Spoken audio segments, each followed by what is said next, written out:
Après plus 1950 $ hier, malheureusement, aujourd'hui, le marché me rappelle qui il est. Salut, moi c'est Alex. Et si tu me connais pas, il y a 8 jours, je me suis donné le défi de devenir trader rentable, de documenter tous mes gains, tous mes pertes et surtout tous mes trades, et ça tous les jours de la semaine. Aujourd'hui, j'ai pris un trade sur l'euro USD. Je vous montre de suite les graphiques. Et voici, dans un premier temps, on peut voir le trade d'hier qui m'a ramené plus de 1950 $ sur plusieurs comptes. Et celui d'aujourd'hui, comme je vous avais dit dans la vidéo d'hier, j'attendais un petit retour. Là, ici, on avait la liquidité, on avait la session asiatique juste ici qui a été récupérée. On a ensuite pris la liquidité. Je me suis mis à cette position-là parce que j'ai toujours mon biais baissier sur l'euro. Et malheureusement, on allait chercher le plus haut du jour précédent. Et comme vous pouvez le voir ici, comme je vous ai dit, le dollar est vraiment le copier-coller de l'euro USD. Vous voyez, c'est vraiment le jeu des 7 erreurs. Hop.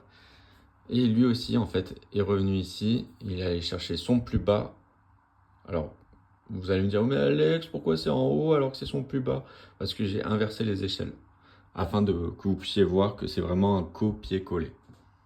Et ça, malheureusement, c'est une perte assez bête parce que c'est quelque chose que j'aurais pu éviter. Comme on peut le voir, la ligne blanche est un daily high pour le dollar. C'est-à-dire qu'on est allé chercher l'un des plus hauts d'un jour précédent. Comme je vous avais montré dans une dernière vidéo, une sorte de petit escalier.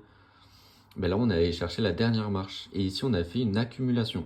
C'est-à-dire qu'on fait un premier sommet, un dernier bas, un premier bas plutôt. On fait plein de petits sommets, mais qu'on ne vient pas chercher le dernier. Vous voyez, le premier sommet ici, le deuxième sommet ici, un autre ici. On fait un plus bas, où on vient chercher toute la liquidité ici. On reclôture au-dessus, et là, on va chercher les plus hauts pour ensuite continuer la hausse. Et du coup, malheureusement pour aujourd'hui, c'est une perte d'environ 550 $. Contrairement à hier où j'ai gagné plus de 1950, c'est pas grave. Et ça, c'est grâce au risk management. Je vous en parlerai dans une prochaine vidéo. Et si mon aventure te plaît, je t'invite à t'abonner et je te dis à bientôt. Ciao.